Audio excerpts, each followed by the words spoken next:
Hello বন্ধুরা, আশা করি সকলে ভালো আছেন। আজকে দুর্দান্ত স্বাদের একটা রেসিপি এঁচোড় দিয়ে বানাবো। অসম্ভব টেস্টি রেসিপিটা, আর বানানোটা কিন্তু একেবারেই সোজা। আমি এখানে 1 কেজি মতন এঁচোড় নিয়ে নিয়েছি, আর এঁচোড়টা কেটে ওপরের শক্ত অংশগুলো কিন্তু ফেলে দেবো। আজকে এঁচোড়টা কিন্তু আমি একটু বড় বড় সাইজের করেই কাটছি। এঁচোড়টা কাটার আগে ছুরিতে আর হাতে একটু তেল মাখিয়ে নেবেন, তাহলে এঁচোড়ের আঠাটা আর হাতে লাগবে না। এঁচোড়ের মধ্যে যেই বড় বড় দানাগুলো আছে এগুলো ফেলে দিতেও পারেন। যদি কচি দানা থাকে তাহলে এগুলো দিয়েও রান্না করা যায়, কোনো অসুবিধা হবে না। আমার এঁচোড়টা কাটা হয়ে গেছে। এবার আমি একটা পাত্রের মধ্যে রেখে দিয়েছি।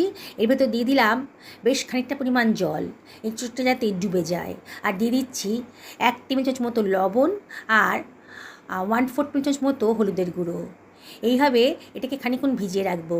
তাহলে এঁচোড়ের মধ্যে যে কষ ভাবটা থাকে, মানে আঠালো ভাবটা থাকে, সেটা কিন্তু অনেকটাই কমে যাবে।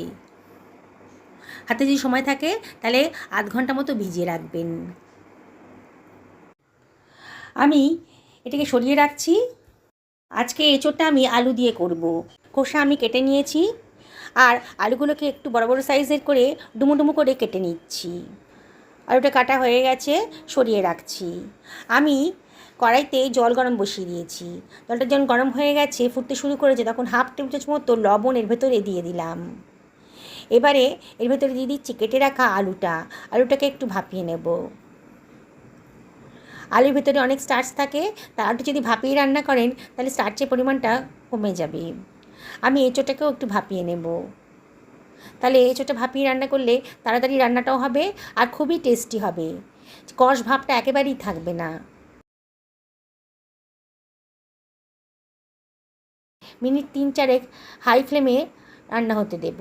দুখানা মাঝারি সাইজের পেঁয়াজ নিয়ে নিয়েছি।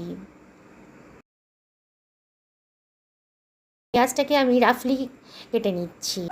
এবার পেঁয়াজের টুকরোগুলোকে আমি একটা মিক্সার গ্রাইন্ডারের ভেতর দিয়ে দিলাম। 1 টেবিল চামচ পরিমাণ আদা রসুন বাটা দিয়ে দিলাম, আর দিয়ে দিচ্ছি একখানা টমেটো কুচি। এর ভেতরে এই সমস্ত বেসিক মশলাগুলো দিয়ে দেবো, তাহলে আর পরে বাড়তি কোনো মশলা দেওয়ার প্রয়োজন হবে না।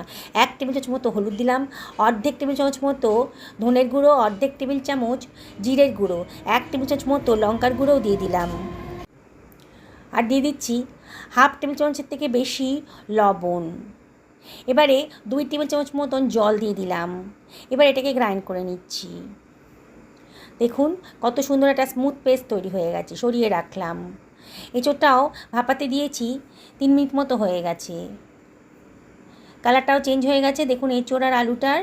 এবার একটা স্ট্রেনারের সাহায্যে এগুলোকে তুলে অন্য একটা পাত্রের ভেতর রেখে দেব, মানে জল থেকে তুলে অন্য একটা পাত্রের ভেতর রেখে দিচ্ছি।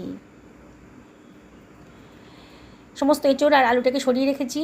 এবার ওই কড়াইটাকেই ভালো করে ধুয়ে শুকনো করে তেল দিয়ে দিলাম। 2 টেবিল চামচ মতো সর্ষের তেল দিলাম।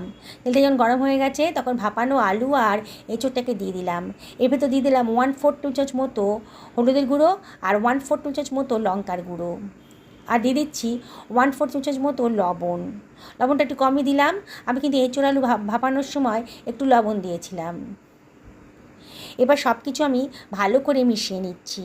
গ্যাসের ফ্লেমটা মিডিয়াম টু হাইতে রেখেছি, আর মাঝে মাঝে কিন্তু একটু নাড়াচাড়া করে দিতে হবে। এইভাবে ভাপিয়ে নিয়ে যদি এঁচোড়টাকে ভেজে রান্না করেন তাহলে কিন্তু অসম্ভব টেস্টি হবে। দেখবেন সবাই কিন্তু চিকেন মটন ছেড়ে এঁচোড়ের এই রেসিপিটাই খেতে পছন্দ করবে। এঁচোড়টা একটু ভাজা ভাজা মতো হয়ে গেছে। এবার এটাকে আমি তুলে রাখছি অন্য একটা পাত্রের ভেতর। কড়াইটাকে ধুয়ে পরিষ্কার করে নেব। কড়াইটা গরম করতে বসিয়ে দিয়েছি। আবার এর ভেতর দিয়ে দিচ্ছি 1.5 টেবিল চামচ মতো সর্ষের তেল। তেলটা যখন বেশ গরম হয়ে গেছে তখন আমি এর ভেতরে দিয়ে দেবো গোটা গরম মশলা, দারচিনি, লবঙ্গ আর ছোটো এলাচের মাথাটা ফাটিয়ে দিলাম। 1/2 টেবিল চামচ মতো গোটা জিরেও দিয়ে দিলাম, কতগুলো তেজপাতার টুকরোও দিয়ে দিলাম। এবার গ্রাইন্ড করে রাখা মশলার পেস্টটার ভেতরে দিয়ে দিচ্ছি। গ্রাইন্ডারটা ধুয়ে অল্প জলও দিয়ে দেবো, দিয়ে সব কিছু ভালো করে মিশিয়ে নেব। গ্যাসের ফ্লেমটা মিডিয়াম টু হাইতে রেখেছি, আর মাঝে মাঝে কিন্তু একটু নাড়াচাড়া করে দিতে হবে।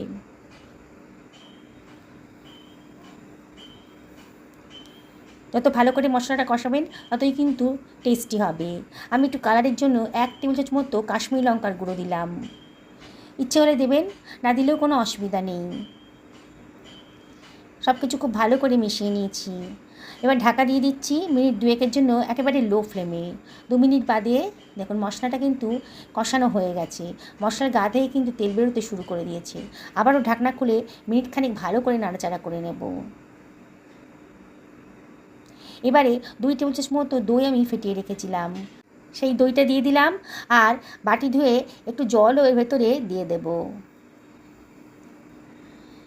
দইটা দেওয়ার সময় কিন্তু গ্যাসের ফ্লেমটা একেবারে লো করে দেবেন, নাহলে অফ করে দেবেন, নাহলে কিন্তু দই ফেটে যেতে পারে।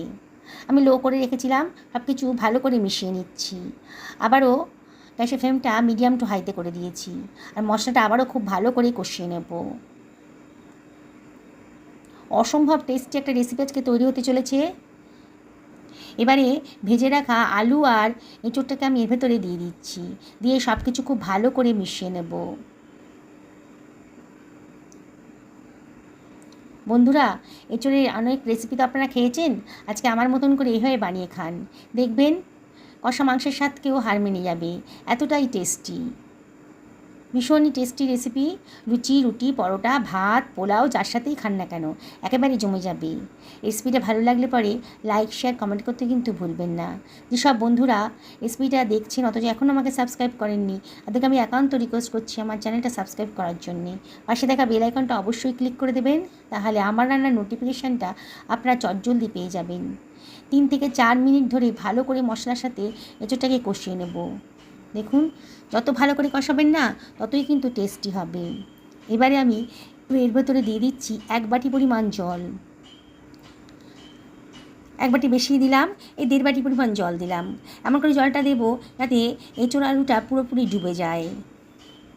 আবারও সব কিছু ভালো করে মিশিয়ে নিচ্ছি। এবার ঢাকা দিয়ে মিনিট 7 থেকে 10 আমি এটাকে মিডিয়াম টু লো ফ্লেমে রান্না করে নেব।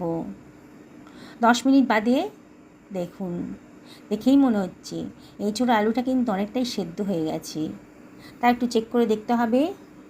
আলুটা একেবারে সেদ্ধ হয়ে গেছে, এঁচোড়টাও সেদ্ধ হয়ে গেছে, কিন্তু গলে যায়নি। এবার এর ভেতরে দিয়ে দিলাম 1/2 টেবিল চামচ মতো চিনি, আর দিয়ে দিচ্ছি 1 টেবিল চামচ মতো কিচেন কিং মশলা, 1 টেবিল চামচ মতো গোলমরিচের গুঁড়ো, আর হাতে ডলে 1 টেবিল চামচ মতো কসুরি মেথিও দিয়ে দিলাম। দারুণ সুন্দর একটা টেস্ট আসবে। এবারে এর ভেতর দিয়ে দিচ্ছি 1 টেবিল চামচ মতন গাওয়া ঘি, অসম্ভব টেস্টি হবে। এবার সব কিছু খুব ভালো করে মিশিয়ে নিচ্ছি। কতটা লোভনীয় হয়েছে দেখুন, দেখেই কিন্তু জিভে জল চলে আসবে, এতটাই টেস্টি। এবার ঢাকা দিয়ে আরও মিনিট 2 রান্না করে নেব একেবারে লো ফ্লেমে। 2 মিনিট বাদে গ্যাসের ফ্লেমটা অফ করে দিয়েছি। দেখুন কালারটা, কত অল্প সময়ের ভেতর অল্প খরচের ভেতরই এঁচোড়ের এই দুর্দান্ত স্বাদের রেসিপিটা তৈরি হয়ে গেল। আমি একটা সার্ভিং প্লেটে এটাকে সার্ভ করে দিচ্ছি।